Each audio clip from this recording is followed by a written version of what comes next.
Hello friends नमस्कार मो सागर आज हूँ डिसेम्बर 9 तारिख सोमवार तेबे आज सकाळ केतोटी गुरुत्वपूर्ण खबर नहीं आसी से वीडियो को शेष पर्यंत देखा मोर अनुरोध तेबे आसतु आज सकाळ केतोटी गुरुत्वपूर्ण खबर उपर नजर पकेबा आ वीडियो भल लगिले मो वीडियो को लाइक करने सहित चैनल को सब्सक्राइब करने। प्रथम खबर एही दिन ठारू आरंभ होब रत्न भंडार मरामती। रत्न भंडार मरामती नहीं आसी बड़ खबर। आसंता 16 ठारू आरंभ होब रत्न भंडार मरामती कार्य एने आसंता 2 दिन भितर बैठक बसिबो बोली सूचना मिली। दिन को 5 घंटा मरामती हेब। गत जुलाई रे श्रीमंदिर रत्न भंडार जांच पाई खोला जाइतिला। समस्त अलंकार सिंधुक नहीं श्रीमंदिर करा जाइतिबा आशायी स्ट्रंग रूम रे रखा जाइछि किंतु ए पर्यंत रत्न भंडार मरामती काम आरंभ होई नाही। पूर्व कार्तिक मास पर रत्न भंडार मरामती करा जिवो बोली कुआ जाइतिला। परवर्ती अपडेट जनवरी 13 प्रयागराज महाकुंभ मोहन माझी को निमंत्रण कले योगी आदित्यनाथ। प्रयागराज महाकुंभ पर मुख्यमंत्री मोहन माझी को निमंत्रण उत्तर प्रदेश मुख्यमंत्री योगी आदित्यनाथ को पक्षर मोहन माझी को निमंत्रण मुख्यमंत्री को बासभवन जाई निमंत्रण देले उत्तर प्रदेश रो 2 मंत्री। जनवरी 13 रो फेब्रुआरी 26 जाए चलिबो प्रयागराज महाकुंभ। परवर्ती अपडेट मालकानगिरी रे दुर्घटनार मृत्यु घटना 2 लाख टंका क्षतिपूरण घोषणा कले। मालकानगिरी एक सरकारी बस एवं बाइक धक्कार 3 जन प्राण हरैबा घटनार 2 लाख टंका अनुकंपामूलक राशि घोषणा करिसेंति मुख्यमंत्री मोहन चरण माझी। प्राण हरैतबा 3 जनक परिवार को सहायता प्रदान करबा सह गंभीर समवेदना जणाइसेंति मुख्यमंत्री। मुख्यमंत्री को रिलीफ पांटी रे क्षतिपूरण प्रदान करा जिवो बोले कहा जाउची। सूचना योग्य मालकानगिरी जिला एमओबी 7 गाँ निकट रे 326 नंबर जातीय राजपथ शनिवार दुर्घटना घटिथिला। परवर्ती अपडेट एमानंकु खाता को गला टंका शीघ्र चेक करि नियंतु। खाता को गला टंका बरगड़ सोहेला रे चाषी को इनपुट सहायता प्रदान करिसेंति मोहन सरकार। चाषी को खाता को आसीसे 800 टंकार इनपुट सहायता। केंद्र सरकार को 2300 एमएसपी 800 टंका इनपुट सहायता राशि प्रदान कले मुख्यमंत्री मोहन चरण माझी। राज्य सरकार चाषी को धान क्विंटाल पिछा 800 टंकार इनपुट सब्सिडी प्रदान करिसेंति मुख्यमंत्री मोहन चरण माझी। रविवार चाषी को धानर इनपुट सहायता राशि बंटन करिसेंति। बरगड़ सोहेलार इच्छापाली पड़िया रे आयोजित कार्यक्रम रे मुख्यमंत्री इनपुट सब्सिडी प्रदान करिसेंति बोली अपडेट मिली। परवर्ती अपडेट सुभद्रा योजना परिवर्तन महिला को मिलिबो 10,000। भारत सरकार को लोकभूमि योजना गुड़िक मध्य सुभद्रा योजना अन्यतम। यही महिला सशक्तिकरण योजना को अधिक प्रभावशाली करने को सरकार महिला स्कीम आणुचंती। ओडिशा मध्य सुभद्रा योजना काम करने आरंभ करछि। एही योजना अंतर्गत महिला को वार्षिक 10,000 टंका दिया। तेबे ओडिशा क्यों महिला यह योजनार सुफल पाइबे एथिपाई कौन रही आवश्यकता ता जानिबा आवश्यक। जो माने ओडिशा रहउथिबे से माने यह योजना सुफल पाई परिबे। एथिलागी महिला को बयस 21 रु 60 वर्ष होइतबा दरकार। एथिसो जो परिवार वार्षिक आय 2,50,000 टंकार कम होइतबो सेपरि जो महिला परिवार कौन सदस्य आयकर पैठ करुले से सुभद्रा योजना पर अयोग्य हेबे। तेबे जदि ए जाए सुभद्रा योजनार नाम सामिल करिनाहांती तेबे सुभद्रार ऑफिशियल पोर्टाल को जाई निज नाम पंजीकरण करनियंतु। एथिरे निज नाम सह पिता बा स्वामीक नाम आधार नंबर बैंक खातार सर्विसेस विवरणी देवाको हेबो।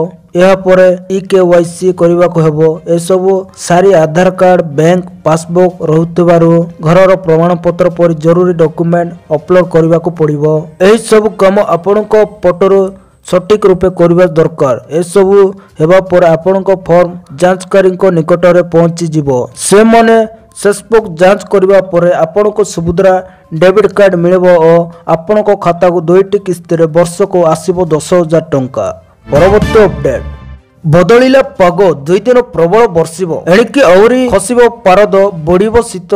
गला किछि दिन हबो दिन बेला ताती 30 डिग्री ऊपर रहउतबा बेले राति रे ठंडा अनुभूत होउतिला। मात्र गतकाली ठारू राति तापमात्रा 2 रु 4 डिग्री खसिछि हो ठंडा बढ़िथिबा अनुभूत हो। तेबे सोमवार अर्थात 9 रु पारद खसिबा और ठंडा बढ़िबा नै पूर्वानुमान करिछि पाणीपाग विभाग। सेपटे राज्यर दक्षिण उपकूल आसंता 9 तारिख पर्यंत पाग मेघुआ किंबा आंशिक मेघुआ रहिबार संभावना रहिछि। दक्षिण पूर्व अभ्यंतरण 10 तारिख पर्यंत मेघुआ पाग रहिबाको थिबा बेले दक्षिण पश्चिम अभ्यंतरण रे 8 रु 9 तारिख 80 ଏବଂ ପଶ୍ଚିମ ଓ ଉତ୍ତର ଅଭ୍ୟନ୍ତରରେ 9 ରୁ 10 80 ମେଘୁଆ ରହିପାରେ। ଅନ୍ୟପଟେ ଉତ୍ତର ଉପକୂଳରେ 9 ତାରିଖରୁ ପାଗ ମେଘୁଆ ସହ ବର୍ଷା ସମ୍ଭାବନା ରହିବ ବୋଲି ଅପଡେଟ୍ ମିଳିଛି। ପରବର୍ତ୍ତୀ ଅପଡେଟ୍, ମହାମାରୀ ନେଲା 79 ଜୀବନ, ପୁଣି ମୁଣ୍ଡ ଟେକିଛି ଡିଜିଜ୍ ଏକ୍ସ। କଙ୍ଗୋରେ ଡିଜିଜ୍ ଏକ୍ସ ମହାମାରୀ ପାଇଁ କଲବଲ ହେଉଛନ୍ତି ଲୋକେ। ଗତ କିଛି ଦିନ ମଧ୍ୟରେ 79 ଜଣଙ୍କ ଜୀବନ ଯାଇଥିବା ଜଣାପଡ଼ିଛି। ତେବେ କାହିଁକି ହଠାତ୍ ମହାମାରୀ ସୃଷ୍ଟି ହେଲା ସେ ନେଇ କୌଣସି ସ୍ପଷ୍ଟତା ଆସିନଥିବା ବେଳେ ଡେମୋକ୍ରାଟିକ୍ ରିପବ୍ଲିକ୍ ଅଫ୍ କଙ୍ଗୋର ସ୍ୱାସ୍ଥ୍ୟ ଅଧିକାରୀମାନେ ଏହି ରୋଗ ବିଷୟରେ ଜାଣିବା ପାଇଁ କାର୍ଯ୍ୟ ଜାରି ରଖିଛନ୍ତି। ତେବେ ଚିନ୍ତାଜନକ ବିଷୟ ହେଉଛି 5 ବର୍ଷରୁ କମ୍ ବୟସର ଶିଶୁ ଅଧିକ ଆକ୍ରାନ୍ତ ହେଉଛନ୍ତି। ଶନିବାର ସୁଦ୍ଧା 79 ଜଣଙ୍କ ମୃତ୍ୟୁ ହୋଇଥିବା ବେଳେ 376 ଜଣ ଆକ୍ରାନ୍ତ ହୋଇଛନ୍ତି। ସେମାନଙ୍କ ମଧ୍ୟରୁ 200 ଜଣ 5 ବର୍ଷରୁ କମ୍ ବୟସର ଶିଶୁ ରହିଛନ୍ତି। ସୂଚନା ଅନୁସାରେ ପ୍ରଥମ ରୋଗୀ ଅକ୍ଟୋବର 24 ତାରିଖରେ କଙ୍ଗୋ ପ୍ରଦେଶର ପାଞ୍ଚି ହେଲ୍ପ ଜୋନ୍ରେ ଚିହ୍ନଟ ହୋଇଥିଲେ। ପରବର୍ତ୍ତୀ ଅପଡେଟ୍, ଓଏଏସ୍ ଅଫିସରକୁ ସରକାରଙ୍କ ବଡ଼ ଚେତାବନୀ, କାର୍ଯ୍ୟରେ ଯୋଗ ନ ଦେଲେ ନିଲମ୍ବନ। ଓଏଏସ୍ ଅଫିସରକୁ ସରକାର ବଡ଼ ଚେତାବନୀ, ବଦଳି ହୋଇ ନୂଆ ସ୍ଥାନରେ ଯୋଗ ଦେଉନଥିବା ଓଏଏସ୍ ଅଧିକାରୀଙ୍କୁ ରାଜ୍ୟ ସରକାରଙ୍କ କଡ଼ା ଚେତାବନୀ। 10 ତାରିଖ ସୁଦ୍ଧା ନୂଆ ସ୍ଥାନରେ ଯୋଗ ଦିଅ, ନଚେତ୍ 11 ତାରିଖରୁ ନିଲମ୍ବନ କରିବେ ସରକାର। ରାଜସ୍ୱ ବିପର୍ଯ୍ୟୟ ପରିଚାଳନା ବିଭାଗ ପକ୍ଷରୁ ଏନେଇ ବିଜ୍ଞପ୍ତି ପ୍ରକାଶ କରାଯାଇଛି। ପରବର୍ତ୍ତୀ ଅପଡେଟ୍, ବିସିସିଆଇର କାର୍ଯ୍ୟକାରୀ ସଚିବ ଭାବେ ନିଯୁକ୍ତି ପାଇଲେ ଦେବଜିତ ଶଇକିଆ।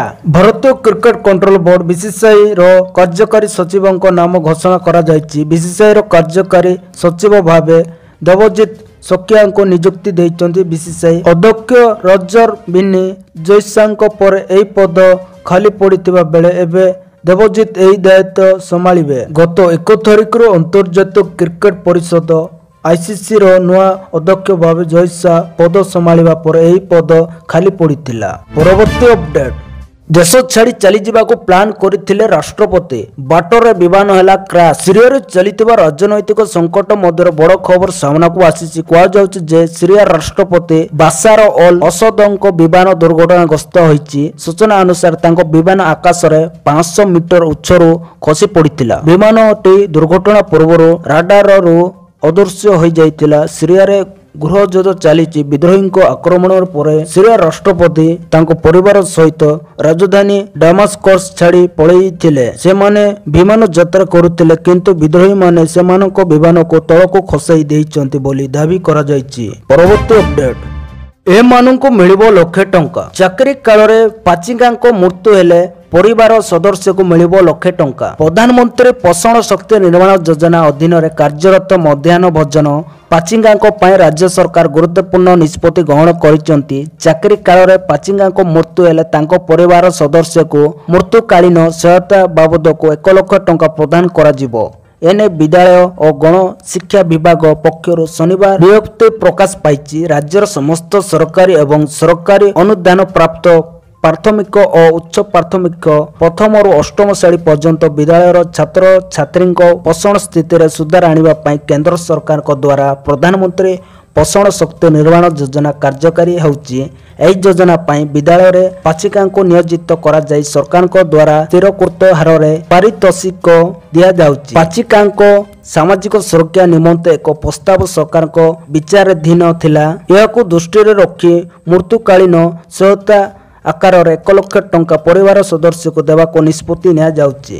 ଏ ବାବଦ ଖର୍ଚ୍ଚ ପ୍ରଧାନମନ୍ତ୍ରୀ ପୋଷଣ ଯୋଜନା ପାଇଁ ଉଦ୍ଦିଷ୍ଟ ବଜେଟରୁ ବହନ କରାଯିବ। ଏହି ସହାୟତା ପାଇବା ପାଇଁ ଉଚ୍ଚ କର୍ତ୍ତୃପକ୍ଷଙ୍କ ଦ୍ୱାରା ପ୍ରଦତ୍ତ ମୃତ ପାଚିଙ୍ଗାଙ୍କ ମୃତ୍ୟୁ ପ୍ରମାଣପତ୍ରର ନକଲ, ତହସିଲଦାରଙ୍କ ଦ୍ୱାରା ପ୍ରଦତ୍ତ ମୃତ ପାଚିଙ୍ଗାଙ୍କ ଉତ୍ତରାଧିକାରୀ ପ୍ରମାଣପତ୍ରର ନକଲ, ମୃତ ପାଚିଙ୍କା ଓ ଦାବିଦାରଙ୍କ ଆଧାର କାର୍ଡର ନକଲ, ଦାବିଦାରଙ୍କ ବ୍ୟାଙ୍କ ଖାତାର ପ୍ରଥମ ପୃଷ୍ଠାର ନକଲ, ବିଦ୍ୟାଳୟ ପ୍ରଧାନ ଶିକ୍ଷକଙ୍କ ଠାରୁ ଆବଶ୍ୟକ ସୁପାରିଶ ଆଦି କାଗଜପତ୍ର ଆବଶ୍ୟକ। ସହାୟତା ରାଶି ସିଧାସଳଖ ଦାବିଦାରଙ୍କ ବ୍ୟାଙ୍କ ଖାତାକୁ ପଠାଯିବ ବୋଲି ସୂଚନା ଦିଆଯାଇଛି। ପରବର୍ତ୍ତୀ ଅପଡେଟ୍, ଆସନ୍ତାକାଲି ରାଜସ୍ଥାନ ହରିୟାଣା ଗସ୍ତରେ ଯିବେ ପ୍ରଧାନମନ୍ତ୍ରୀ ନରେନ୍ଦ୍ର ମୋଦି ଆସନ୍ତାକାଲି ରାଜସ୍ଥାନ ଓ ହରିୟାଣା ଗସ୍ତ କରିବେ। ଏହି ଗସ୍ତ ଅବସରରେ ପ୍ରଧାନମନ୍ତ୍ରୀ ଜୟପୁର ପ୍ରଦର୍ଶନୀ ଓ ସମ୍ମେଳନ କେନ୍ଦ୍ରରେ ଅନୁଷ୍ଠିତ ଜାଗତ ରାଜସ୍ଥାନ ବିଶ୍ୱ ସମ୍ମେଳନ 2024ର ଉଦ୍ଘାଟନ କରି ସମେତ ଜନତାକୁ